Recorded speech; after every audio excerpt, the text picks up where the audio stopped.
ये नरेंद्र मोदी जी की जो तानाशाही की जो सरकार चल रही है, इसके खिलाफ पूरे हिंदुस्तान भर में प्रदर्शन रहेगा। नेशनल हेराल्ड मामले में राहुल गांधी, सोनिया गांधी और कांग्रेस के तमाम नेताओं को ईडी ने समन भेजा और अब इसको लेकर कांग्रेस में विरोध का दौर जारी है। कांग्रेस की ओर से राज्यसभा सांसद सैयद नासिर हुसैन ने सीधे कहा है कि हमारे नेता को जो सत्ता पक्ष के लोग हैं और सीधे प्रधानमंत्री मोदी जो हैं वो फंसा रहे हैं। बड़ा आरोप लगाया है कांग्रेस की ओर से राज्यसभा सांसद सैयद नासिर हुसैन ने वर्तमान मौजूदा सरकार पर। क्या कुछ कह रहे हैं राज्यसभा सांसद सैयद नासिर हुसैन, पहले आप वो सुनिए। अगर उनको लग रहा है कि हम लोगों को जेल भेज के अगर उनको कोई सेटिस्फेक्शन मिलता है तो उसके लिए भी हम तैयार हैं। जब आज़ादी के आंदोलन के टाइम पे हमारे सारे लीडर और आज़ादी के आंदोलन के बाद भी हमारे बहुत सारे लीडर्स, इंदिरा गांधी वगैरह को जेल पे ले गए थे, उसके बाद हिंदुस्तान में क्या असर अपोजिशन का हुआ था आप तमाम लोगों को पता है। कल हमारे नेता राहुल गांधी जी ईडी के सामने पेश होंगे अपने आप को। हमारे जितने तथ्य हैं, जितने हमारे पास डॉक्यूमेंट्स हैं, जितने हमारे पास एविडेंसेस है, वो सारा का सारा रखेंगे। और मेरे ख्याल से 23 तारीख को सोनिया गांधी जी को बुलाया है।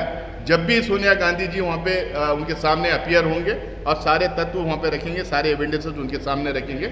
लेकिन ये जितना डराने की जो राजनीति कर रहे हैं, ये धमकाने की जो राजनीति चल रही है, इससे कुछ नहीं होगा। हम जितना ये डराएंगे उतना मजबूती से हम लोग उभर के निकलेंगे। जितना हम लोगों को दबाने की कोशिश करेंगे उतना हम जो मजबूती से वापस निकल के आएंगे।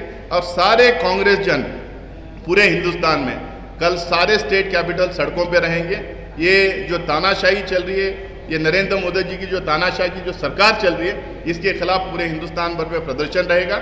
उसके साथ में हम एक कैंपेन गांव-गांव तक, ये जिस तरह से ये एजेंसीज को इस्तेमाल करके ये ब्लैकमेल करने की कोशिश कर रहे हैं, डराने की कोशिश कर रहे हैं, ये गांव-गांव तक, घर-घर तक हम लोगों तक जो पहुंचाएंगे और असली बात लोगों के सामने रखेंगे, ताकि इसका दूध का दूध, पानी का पानी हो जाए और मोदी जी को जो है, मोदी जी का जो चाल चरित्र और चेहरा सामने आए। कांग्रेस के नेताओं को भी तंग करने की कोशिश की जा रही है, कांग्रेस को भी डराने की, धमकाने की कोशिश की जा रही है। ये जब राज्यसभा का चुनाव चल रहा था तो पिछले 4-5 दिन से मैं कई टीवी डिबेट्स में था। बीजेपी के नेता और बीजेपी के स्पोक्सपर्सन आके लगातार कह रहे थे कि 88 के बाद पहली बार भारतीय जनता पार्टी राज्यसभा में 100 मार्क टच किए। तो मैं उनको बार बार यही सवाल कर रहा था, 100 मार्क आपने राज्यसभा में टच किया है, इसमें कितने लोगों को आपने जो है खरीदा है?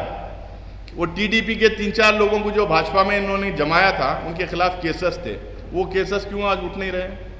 क्यों उनके खिलाफ कार्रवाई नहीं हो रही? क्या भारतीय जनता पार्टी आज वॉशिंग मशीन हो गई है, नहीं तो लॉन्ड्री सेटअप हो गई कि उनके पार्टी में कोई जाता है तो धुल के क्लीन होके बाहर निकल जाता है? जो भी उत्तर प्रदेश से कई नेता उसमें समाजवादी पार्टी के गए, अलग अलग पार्टी के कई नेता उनके हमारे यहाँ से, कांग्रेस से राममूर्ति साहब उनके यहाँ जाके ज्वाइन कर लिए। इनके खिलाफ सब क्यों कार्रवाई नहीं होती है? क्योंकि वो भारतीय जनता पार्टी में चले गए, क्योंकि वो दल बदल लिए, इसलिए उनके खिलाफ कोई कार्रवाई नहीं होती है। तो आपने सुना, सीधे तौर पर सैयद नासिर हुसैन ने कहा है कि जो वर्तमान सत्ता की सरकार है वो विपक्ष को दबा रही है, विपक्ष की आवाज़ को दबाने की कोशिश की जा रही है और जिसको लेकर कांग्रेस कल पूरे देश में विरोध प्रदर्शन करेगी और जो सत्ता पक्ष है उसके खिलाफ अपने आवाज़ बुलंद करेगी और आम लोगों को सच्चाई के बारे में भी बताने का कांग्रेस काम करेगी। ये बड़ा आंदोलन का जो चेतावनी है वो कांग्रेस की ओर से दे दिया गया। अब देखने वाली बात ये होगी कल के आंदोलन में क्या कुछ होता है। ऐसे ही तमाम खबरों के लिए बने रहता है एसडी न्यूज़ के साथ और देखते रहता है एसडी न्यूज़।